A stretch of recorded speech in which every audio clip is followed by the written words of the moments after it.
Australia's servicemen and women have been honoured at dawn services around the country. Large crowds have turned out for services in Sydney, Canberra, Adelaide and Brisbane. Thousands braved cold and wet conditions for the dawn service in Melbourne.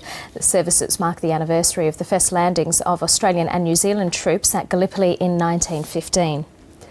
The Governor-General, Quentin Bryce, has made a surprise visit to Afghanistan. She met the Afghan President Hamid Karzai in Kabul after visiting Australian troops. She'll now join the Prime Minister Julia Gillard for an Anzac Day service in Gallipoli. The former News International chairman James Murdoch has maintained he knew nothing about widespread phone hacking at his British newspapers. Mr Murdoch has given 6 hours of evidence at Britain's Leveson inquiry into media ethics.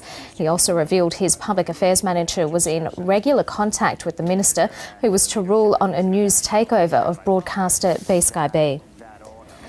Peter Slipper has taken a swipe at the opposition leader Tony Abbott on Twitter. Mr Abbott has said the coalition had been trying to get Mr Slipper out of Parliament before he defected to become Speaker.